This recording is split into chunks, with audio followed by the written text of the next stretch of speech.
Okay guys, now we're back onto our screen, and as you can see, all we did was log in. We haven't done any updating yet. We have just finished our cellular gateway power up and our wireless, but we haven't done a check-in. So we need to refresh the browser.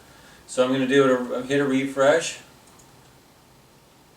and see they all go from a yellow or off indication to a fully green, and they are ready to go. So I'm ready to go and deploy my sensors now into the field from this point and start taking measurements. But let me go through some of the screens. But at this point, you're ready to do work.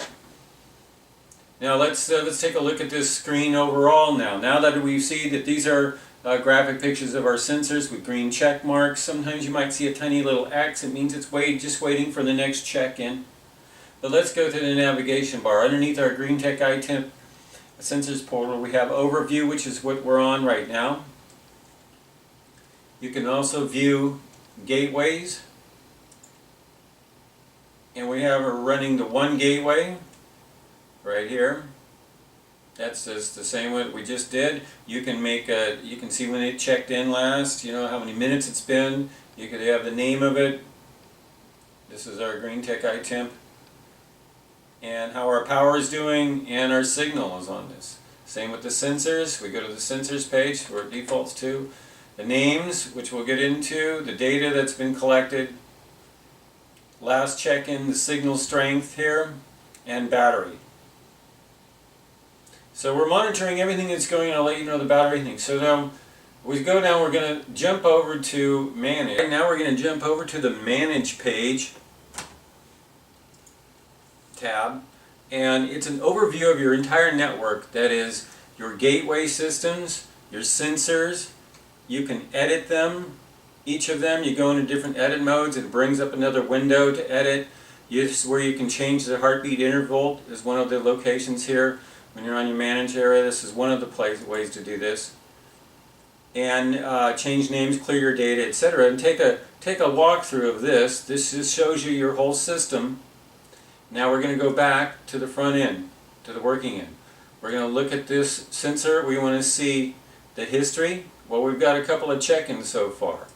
Maybe another one has some more. We have some more check-ins with this one. Bring this up.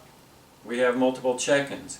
Here's the data that it's reading right now, different temperatures. We do not have them deployed in a wide variety, so they're all reading about the same. Now we're going to take a look at the Edit tab. The Edit tab is where we can change the heartbeat interval. And this is what's very important with a lot of the heartbeat interval, very important with a lot of the heat treatment for bed bugs. Sometimes we ship them with 10 minutes set. Occasionally they're not set that way, or maybe somebody else on the team changed it. You would click here. You would make your modification to whatever you want, 30 minutes or something like that, and then you would go back in and you make sure you click a save, and you're going to save it. And then once it saves, I'm going to save this one. It's not going to, it pushes the data to the sensor after it check-ins one time, after it does a check-in. And that's what kind of confuses some folks, that it's not instant. It's because there's a delayed reaction of the check-in. So with that, if we were to refresh now, let me see, I got the little bitty red X right there. It's just simply waiting for the check-in. If you want to force it, then you have to do a reset of the sensor itself, which we've done with take a battery out and replace it for the minute and go through that. Otherwise, within 10 minutes, it's going to check into that.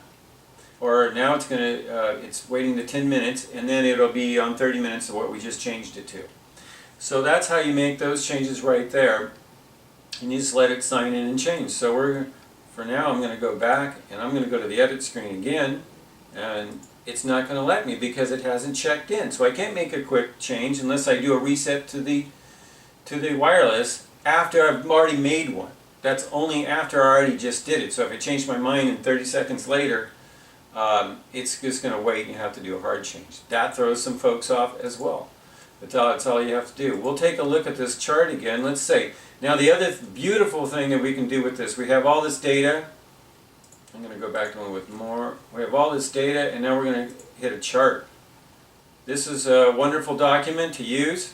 You can show the people that you're doing the treatment for, whatever management's involved. This is a document here, plus the history tells you of all it, with all your temperatures here, you can see what's going on.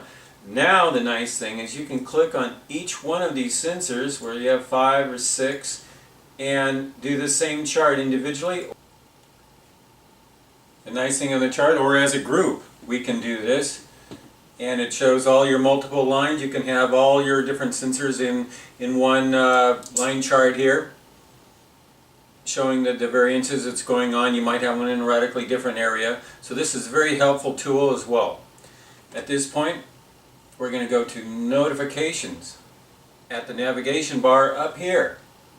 I jumped all the way back here because overview are my sensors, and I always click on the sensor I want to look at the data and open that up. That's how we did that. Now I'm going to go up here to notifications on the navigation bar.